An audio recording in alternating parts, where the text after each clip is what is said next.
Hello guys, welcome to Soft Sports TV. It's your boy Sase P, and I have my guys with me. I have an Arsenal fan, Eval here. I mean, he's well represented with his Arsenal canon and all of that. Yeah, and then I have the man down here, Paul Okafor, who is a Manchester United fan, and I'm representing Melbourne City FC. you're representing Melbourne City FC. Sorry, Los Angeles FC. Los Angeles FC. Yes, I'm with Brian. Now. Is that what you decided to do after they announced that Maguire will still be the captain of Man United? You decided to quit the club. That's the meeting as mine. We can switch any club we want for now. So the club stabilizes. So you can switch to any club. Well, that doesn't make you a fan. I mean, if it makes you a fan, it's probably a hand fan. Well, obviously, the picture quality of your video is like it's as clear as Man United's future for now. So I mean, we understand where you're coming from. Yeah, no problem. So guys, quickly back to you, and thank you for being with us all the while. And for all of you who have subscribed, thank you very much.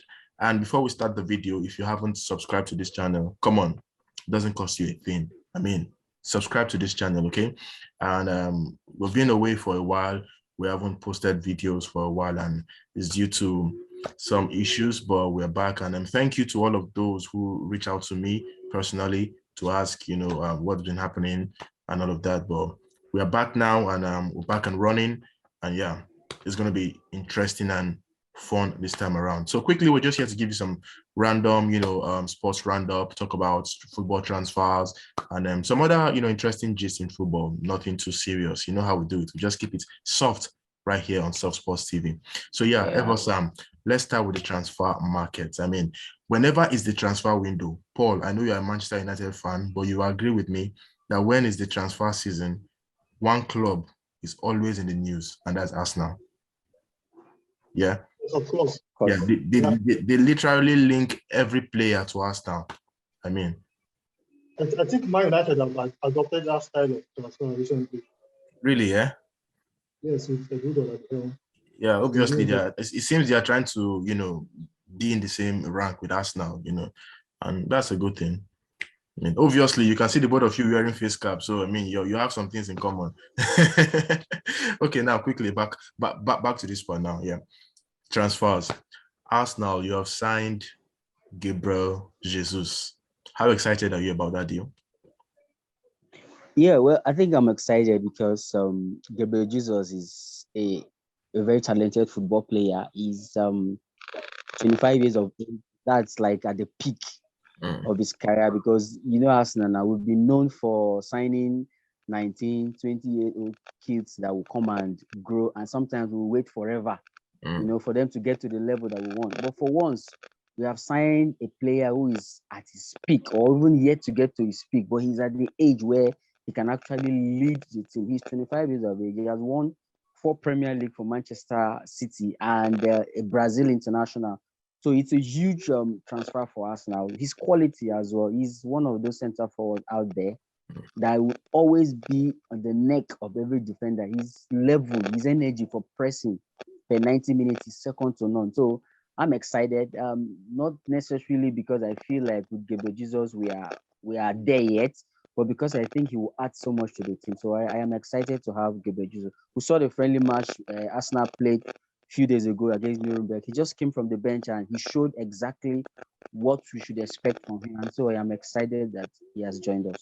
Well, I mean, so it's fair to say maybe Jesus is going to be your savior. He has also, the main Jesus has always been my savior, and it's good to have another Jesus that can be the savior of this. So quickly, because I know you guys can be very emotional when some things happen in football. Imagine Gabriel Jesus missing a sitter. How do you insult him? No, well, I am an Arsenal fan, and I'm a very classy Arsenal fan. I don't insult players. I try as much as possible to guide my heart, guide my emotions. So if he misses any chance, I would feel like, I know you can do better next time. Hey, really? Okay, I'll catch you one day. Maybe I'll just go with my Ray-Ban glasses one day and record you and see something. Okay, yeah, that aside, still on Arsenal, there have been some outgoings, and first there was a tussle with Raphina, but I think Arsenal is totally out of that now. But we can see Barcelona have stepped up their game to sign Raphina for £72 million or so from Leeds United. But Arsenal missed out on that. Obviously, the asking fee was too much. And then there's a certain Martinez from Ajax too. But personally, I think he's going to join United because of his link with Erik ten Hag. And if he comes to Arsenal, it's not really guaranteed a first team position in Arsenal. So I see him joining the other team. And for outgoings, Ben Leno, I saw news today that is about to go to Fulham, but it's something funny. Fulham are saying reportedly that the asking price for Ben Leno, which is £11 million, is too much. What do you guys think? Is that actually too much for somebody like Ben Leno? Actually shocking. It's actually shocking to hear that. A player like Ben Leno, a German international, and someone who has been a top goalkeeper for years from Bayer Leverkusen down to Arsenal Football Club, is moving to Fulham, and they are complaining about the fee. It's shocking because I don't know why this keeps happening to Arsenal. You will see an Arsenal player who is probably at his peak or thereabout going for a club, and they'll be just out there bringing, fees that you don't expect to see from other clubs. But when it comes to Arsenal going to these clubs to sign players, outrageous fees. I don't know. Ben Leno is a top goalkeeper. We shouldn't be talking about Ben Leno going to Fulham for that fee. Ben Leno in the market should be around £30 million or thereabout. But I'm surprised. I don't know. It's shocking and it's annoying as well. But what can I do? It's probably because we at Arsenal have not done the right thing for years now with contract issues and the way we have managed player situation. It's probably the reason, but it's not fair at all on Arsenal. All right. I think it's a general habit with these mediocre Premier League teams and the low-level Premier League teams. Like they try to. Wait, did you just say mediocre Premier League big teams? I said mediocre Premier League teams and low-level Premier League teams. Okay. Yeah. So they try to lowball the prices of players in the market, especially when they feel that player is devalued. That player's market price is devalued. So they try to okay, let's test the price of this guy. Let's price him and see what we can get from him. So we all know that Ben Leno has not really had more appearances in recent games in the previous season. So they try to. It's like testing the waters for this team. So what if he doesn't still have what he has? He has the experience, but we would like to spend so much money on him. Okay, let's leave Arsenal. Too much for Arsenal. There's too much Arsenal. We're not talking about Arsenal here. Much respect to the club, though. Let's talk about your team now. Talking about somebody who has large wealth of experience. Consider the GOAT of the game, Cristiano Ronaldo. So he was supposed to join Manchester City, but then you guys hijacked the deal and he returned to Manchester United. So he did well, player of the season. Unfortunately, instead of the Champions League anthem, he's going to learn how to sing the Europa League anthem, which is going to be very weird. Allegedly, he wants to leave the club. Now, Ten Hag came out yesterday to say he's going to be part of the team and they have plans for him. Now, do you think they are forcing him to stay? I don't think they are forcing him to stay. Like you said, allegedly, he wanted to leave the club. He requested to leave the club. But Cristiano Ronaldo has not come out to say he wants to leave the club. What do you think, as a Manchester United fan? Do you think he would want to play in the Europa League next season? Cristiano Ronaldo is a forward guy. He's a goal-oriented person. So he has this record he's trying to set and he's trying to keep. Like, he wants to lose it. Of course, he wants to play UEFA Champions League football, but there's this loyalty he has for the club. That's why he don't go to Manchester City. He had to go to Man United last season. So I think he would like to stick with the club just for this season and leave. Remember, he didn't stick with the club some years back. After winning the Ballon d'Or, he left. He didn't. Yeah, because he had dreams. He wanted to play for Madrid. So are you trying to say Manchester United were sleeping? There was no dream. He has wanted to Man United. He wanted a bigger future like Mane did with going to Bayern Munich after winning things with Liverpool. So it's So normal. a Man United team with Alex Ferguson in charge didn't have a big plan and anything. Is that what you're trying to say? Like I said, he has won all that there is to go on. Okay. So to you, do you think keeping him is the best thing, or just let him go and then you rebuild with young players? What did you say?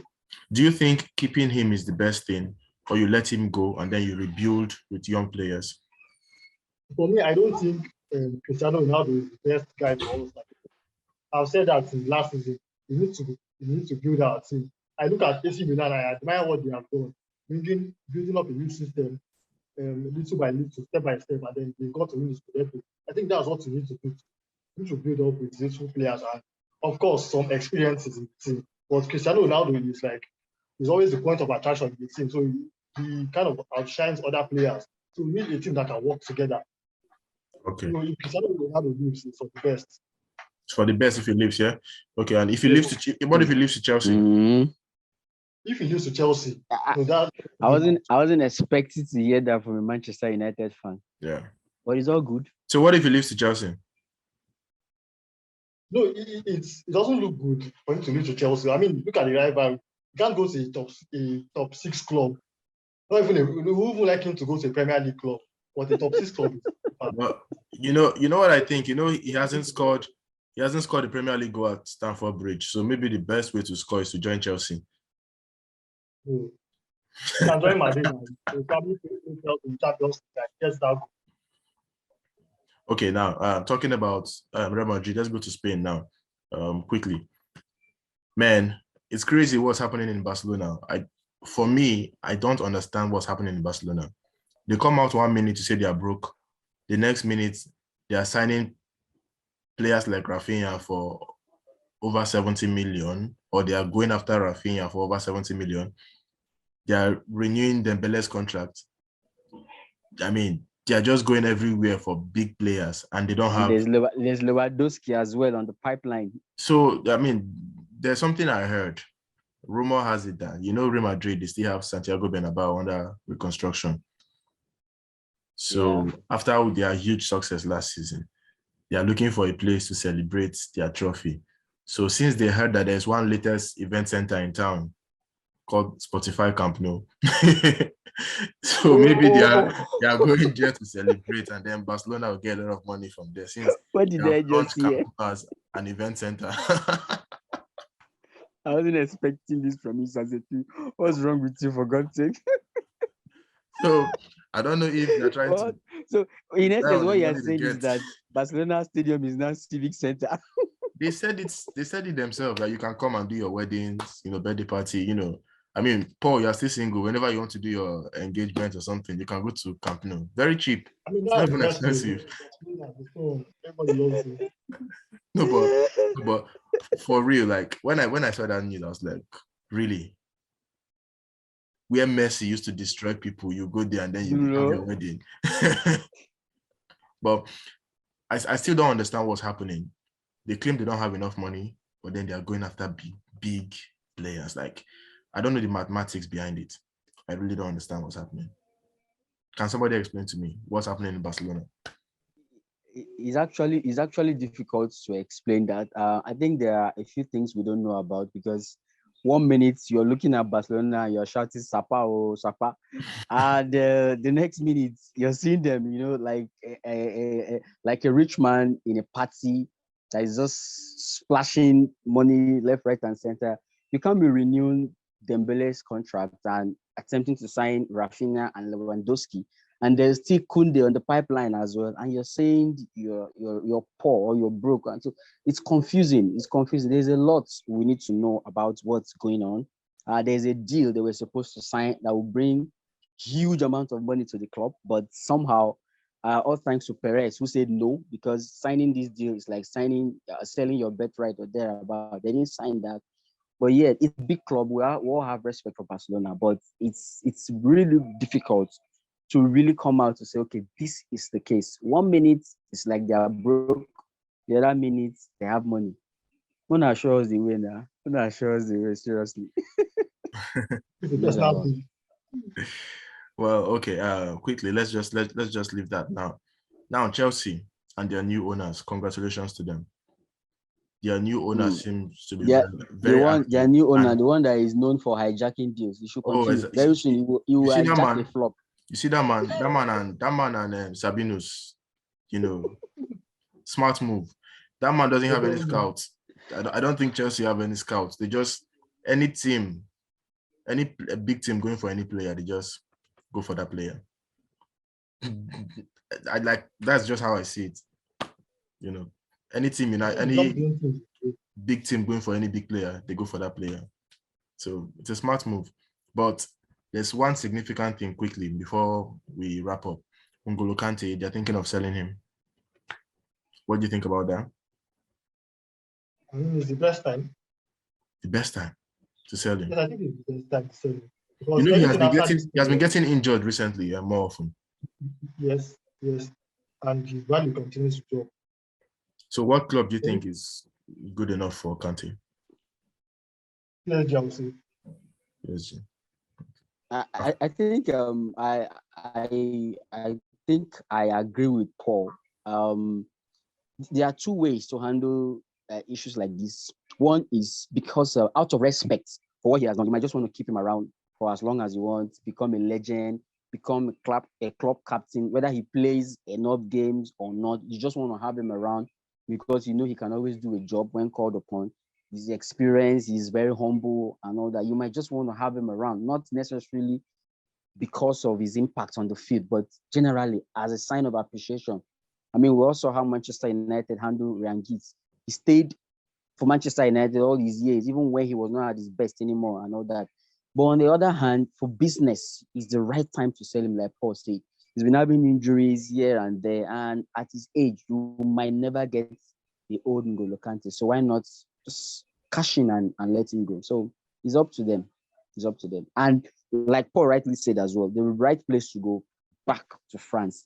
Don't play for any other English club. You might lose a bit of respect, but go back to France, PSG, or let's say even Marseille would be a good option for him. Just go back home, enjoy the rest of your career, and retire in peace. Well, I mean, he has actually done a lot in a couple of years. Yeah. The distance he has covered is, I mean, is terrific. Okay, quickly, let's leave that alone and let's go down to a bit of female football and then we just wrap up. There's a competition going on in Europe, the Women's Euros, and then in Africa, the Women's African Cup of Nations. Fantastic tournament so far. I've been following. I don't know if you have been following. And for Africa, Nigeria, our team, started the first game against South Africa. Wasn't really the best, but I mean, you have to give kudos to the South Africans, even if you want to criticize Nigeria for their performance. But it's not easy. South Africa, they have been on the receiving end for several years now whenever they come up against Nigeria. So for the first time, they scored like 2 goals in a game against Nigeria in the tournament. And it was a good one for them. Good one for them. So that has placed Nigeria in a kind of like tough situation now because they'll have to face Cameroon, to progress to the next round. And that's like a World Cup ticket at stake. So do you think Nigeria has what it takes to beat Cameroon in that game?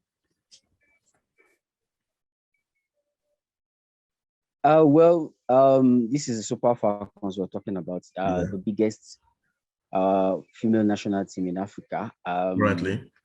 Even when they are not at their best, sometimes they always find a way to just get the result. We'll be disappointed with the performance, but somehow the results will always be there.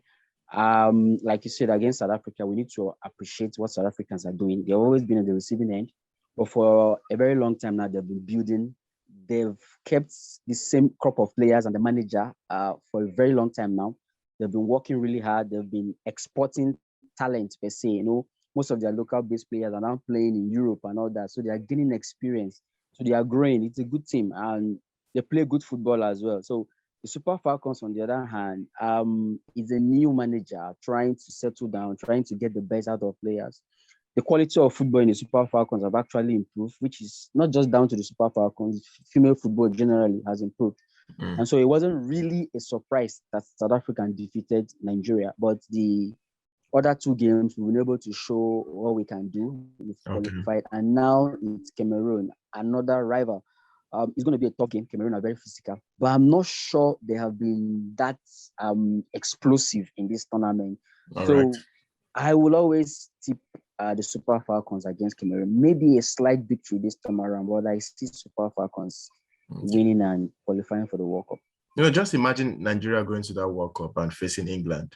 I mean, yesterday they finished Norway by 8-0. Is it 8 goals or 9 goals again? 8 goals, actually. 8 goals, yeah. Betmead scoring a hat-trick and all of that. Like, just imagine that matchup, Nigeria versus England in the World Cup. All right. So so far so good.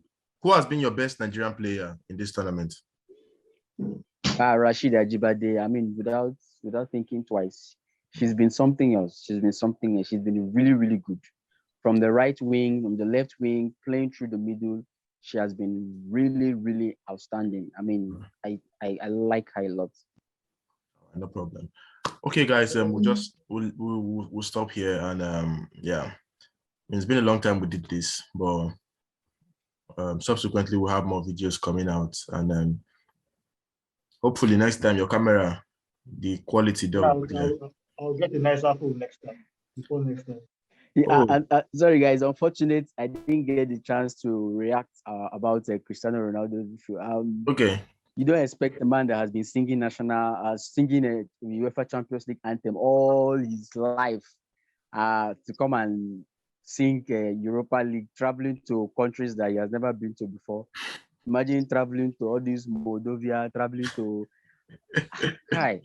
And just to add to it, it's unfortunate that he holds some people's goats. They are hawking their goat on the market looking for buyers. It's unfortunate, Sha. It don't happen. Let's see how it goes. Okay, please, we don't need violence, comrade. Comrade, calm down, no violence. Peace be unto you, no violence. Okay. All right.